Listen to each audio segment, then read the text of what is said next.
Hello, I'm Sami Zaidan. This is Counting the Cost on Al Jazeera, your look at the world of business and economics. This week, Cold War II, could the United States punish China for tightening its grip on Hong Kong by breaking the territory's peg to the dollar?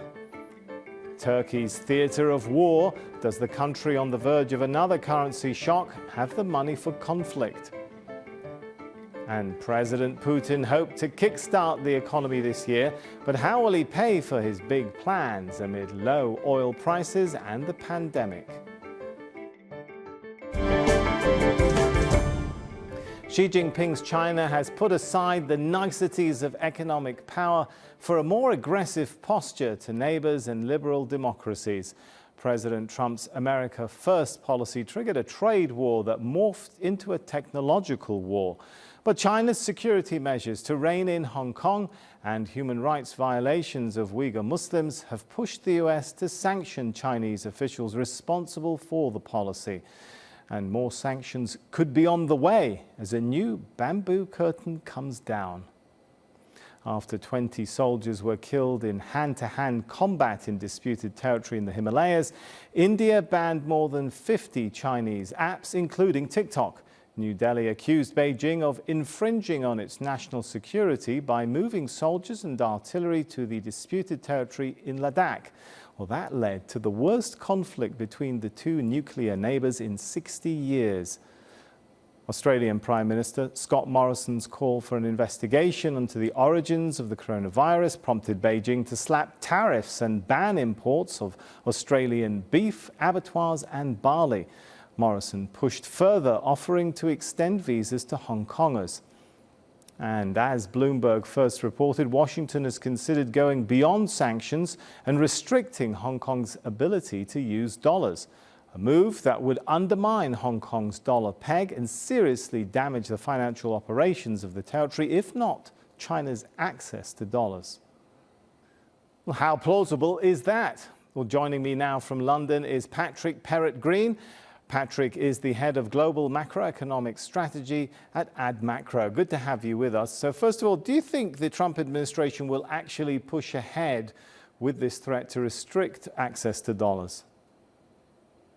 No, not yet. I think we're a long way off from that.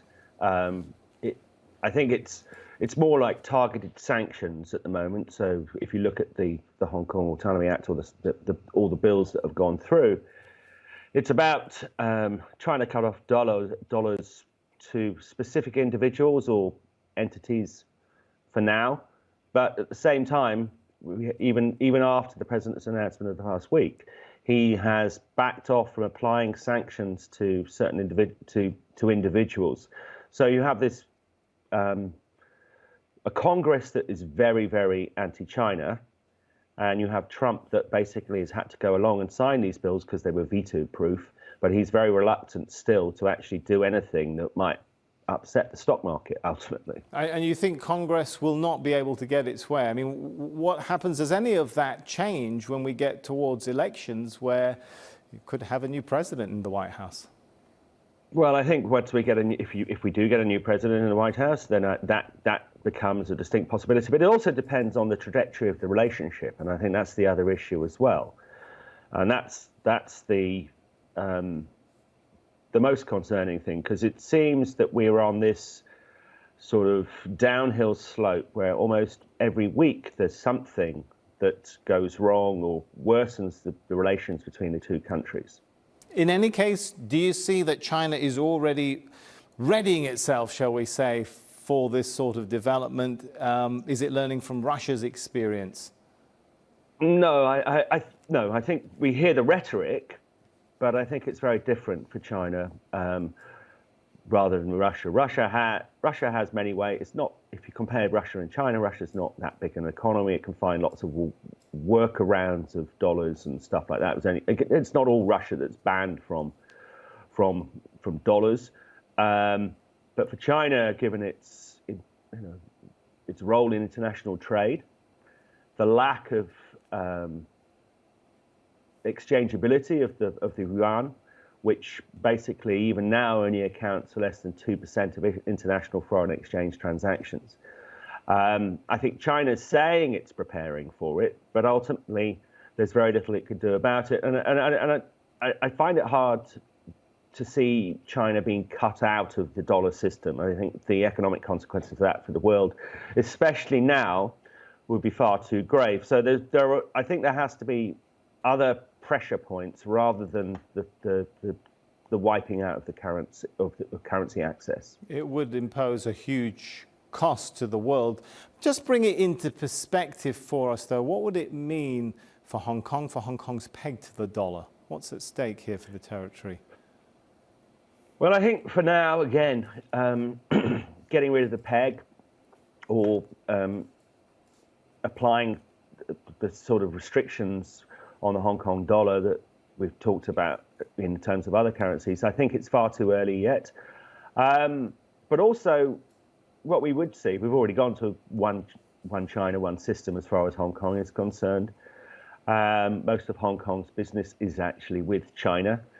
And what we see is they have a situation where it would probably become more fixed to the yuan eventually. Obviously, it would be very disruptive, but I still find it very hard to see in the short to medium term, and by that I mean over the context of perhaps the next year.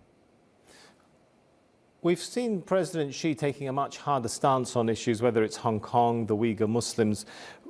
Does this reflect some thinking that now it's time to focus perhaps a little more on the domestic economy rather than worrying too much about globalization? Are the priorities shifting, do you think?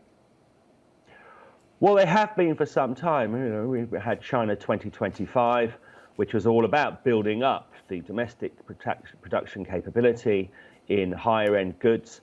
And if anything, what's happened more recently is that move is being accelerated. We're seeing it with the pushing for Chinese chip makers as China's been cut out of a lot of US-based technology. And overall, yes, the focus clearly is on the domestic side. What we're seeing at the moment is a push on the old game of credit, infrastructure building, property development, in an attempt to sort of balance out the lack of foreign demand owing to the global recession. As we see Chinese policy harden on some issues, we're also seeing in some countries politicians, calling on their companies to choose other nations for their production or supply chains. Is that serious? Could there be an economic backlash? Is China prepared for it? Well, it is serious, without doubt, and we are seeing this gradual backing off of multinationals and moving. A lot of companies based in China are actually reducing their activities there, and they're looking to do production elsewhere. And for China itself, what can China do? China exports are still a significant part of the Chinese economy. It wants to trade with the rest of the world, but increasingly, and I think this is the thing, and it's being aggravated by the pandemic and the recession, is that you're getting much greater resistance to China's actions. And this is across, it's not just economics, obviously, it's security, South China Sea, and a growing alliance. And the relations, we talk about the Five Eyes, the European or the EU is still dragging its feet. But ultimately, China is being disassociated from the world, or is disassociating itself from the world. And that presents economic challenges for China. Right. All right. Well, thank you so much for your thoughts on that, Patrick Perrett-Green. Turkey is active in 3 theatres of war. In Libya, alongside the UN-recognized government of national accord, it's managed to push back the advance of warlord Khalifa Haftar. After the loss of 33 soldiers, it inflicted heavy losses on Syrian forces and maintains a buffer zone in the country. And from time to time, it goes after Kurdish armed groups in Iraq. Well, this raises the question of how it's managing the costs amid currency challenges. Turkey's military expenditure increased by 86% over the past decade to reach $20 billion in 2019. As a percentage of GDP, it spends slightly more than many NATO nations. According to Fitch, Turkey's reserves fell to $33 billion at the end of June from $87 billion at the end of 2019. The central bank has been using reserves to prop up the lira. The lira hit a record low of 7.269 to the dollar in May, although it has made some strong gains since then. Turkish President Recep Tayyip Erdogan has been pushing for unconventional economic policies to suppress interest rates as inflation soars. Turkey is dependent on foreign money to grow the economy, and it's introduced bans on some US banks that are trying to short the stock market. Well, joining me now from London is Andreas Krieg. Andreas is an assistant professor at King's College London with the School of Security Department of Defence Studies. Good to have you with us. How easy, Andreas, is it right now on the economy to be fighting all of these war zones? Not very easy. Turkey, as you rightly said, is under immense economic pressure following the COVID-19 crisis after kind of a 2019 and a prospect for 2020, which was relatively positive. Nonetheless, Turkey is obviously already bogged down in Iraq and in Syria, and now is engaging in Libya in quite an extensive way, in an expeditionary operation that is unprecedented in many ways. But what Turkey has been able to do over the last couple of years is revolutionize its way and style of warfare to engage in something that I would call surrogate warfare, where they're externalizing the burden of warfare as much as they can to local forces or to technology, which means there are very, very few boots on the ground, and it creates a relatively economical way of achieving objectives, economical both in terms of financial costs, which are minimized, but also political costs for Turkey, as very, very small indigenous Turkish boots on the ground will be fighting elsewhere. So we have militia groups, such we have, when we look at Libya, for example, the GNA being supported and their fighters being supported by Turkey, where you have directors on the ground that kind of direct these militias into battle. And overhead, you have obviously drones. Again, the drone program has been expansive in terms of its reach as well as its use by Turkey across all these three theaters. And they are a very, very cheap option in terms of financial costs, but also in terms of operational risks for Turkey, because they can operate over a very vast amount of space. And integrating these two surrogates, the technological surrogates of drones as well as the human surrogates of militia groups that they're integrating with also in Idlib and even in Iraq, has been a way for Turkey to basically achieve objectives on the ground while keeping costs to a minimum. It's interesting that you mentioned drones there. Should a lot of the credit when it comes to technological advance be down to the drone program that Turkey has? And do you see that is what Turkey will perhaps continue to invest in going forward in terms of its military expenditure? Yes, Turkey has built over the last couple of years an indigenous military complex that is far better than anybody expected. They're producing everything from maritime platforms to land platforms and obviously to high-tech platforms such as drones. And the drone program that Turkey has developed and the drone products that Turkey develops as well is so good in comparison that it is really on par with the capabilities that have been delivered by Israel or by the United States. But with the difference of Turkey no longer being able or needing to rely on US support or Western support to actually procure this kind of technology, no longer being dependent upon political risks, and they now can use it themselves. Oh, that's an interesting development. On the other side, you've got Haftar and his allies. Haftar's had some setbacks lately. Has France in particular found itself kind of on the wrong side of the battle, joining the UAE/Egypt/Russia Haftar camp? Look, the war in Libya is not over. I think the battles recently have been won by Turkey, and certainly the UAE and Egypt and also France had to accept some defeats, especially when it comes to Haftar. And I think Haftar is very much on the way out in Libya because he's proven to be an unreliable, impulsive actor that even the UAE cannot control. However, the war isn't over yet, and the spoils of war, as it stands at the moment, are really only supporting Eastern Libya, not Western Libya. And I think the Turks still have to make sure that this Western Libyan enclave that they have now liberated is somewhat sustainable, and it's economically not sustainable as it stands. So more territory needs to be acquired to actually achieve this split. And I think France is just backing the UAE's approach for very much ideological reasons. It's anti-Islamist, it's against civil society in Northern Africa.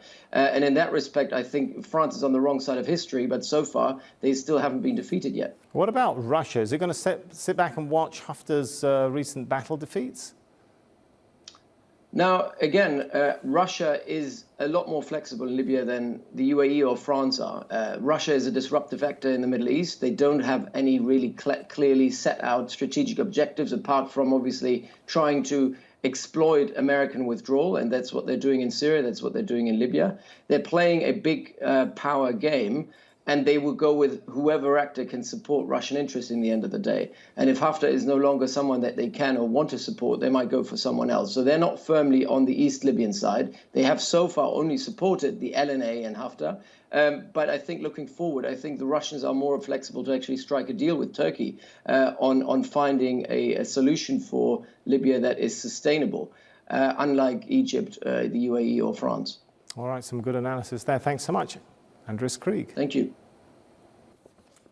President Vladimir Putin is the longest-serving Russian leader since dictator Joseph Stalin.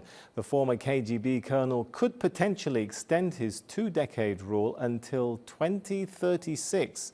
Well, despite his handling of the pandemic, Putin won overwhelming approval from the electorate for constitutional change.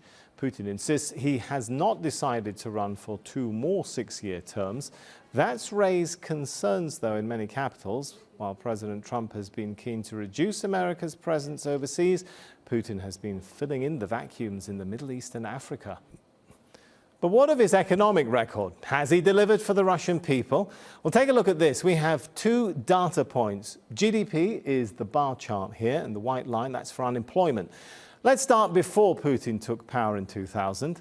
In 1998, that, as you can see, marked a low for the nation. The economy collapsed under President Yeltsin.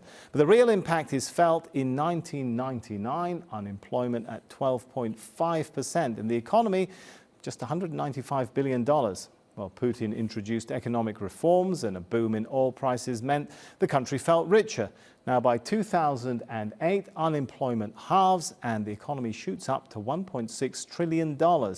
That all came crashing down, though, with more than $400 billion wiped off the value of the economy after the North Atlantic financial crisis. Again, the impact is felt a year later in 2009, with unemployment now at 8% and the economy worth $1.2 trillion. The annexation of the Crimea and conflict in eastern Ukraine saw sanctions cripple the economy. After rising in value to $2.2 trillion, the economy shrinks to $1.2 trillion. Now, at the end of 2018, the economy is becoming more resilient to sanctions. It's worth almost $1.7 trillion and unemployment at a respectable 4.8%. But the economy has been stagnant of late. So what can we expect from President Putin over the next 15 years? Well, joining us via Skype from London is Dara McDowell. He's head of Europe Risk Insight and principal Russia analyst. Good to have you with us. Why has Putin been so successful in hanging on to power for so long? Well, one of the main reasons is simply that he's been very good at ensuring there's no alternative to him. Part of this is due to the weakness of Russian institutions, particularly the lack of a kind of tried and trusted mechanism for the transfer of power to a designated successor, but equally his control over the political landscape and his fairly ruthless prevention of any alternative president or leadership figure from emerging in the ranks of the opposition, either the street opposition or the technical opposition within the Duma. All right, so he's firmly in political control. The economy is adjusting to sanctions. What does that mean for Europe and the United States? How do they deal with Putin now? Well, essentially the same way they've been dealing with him for the past 10 years or so, or particularly since the invasion of Crimea and Ukraine. It's very clear that there are some very almost irreconcilable differences between Russia and the West on key issues. Again, Ukraine is one of the biggest of those.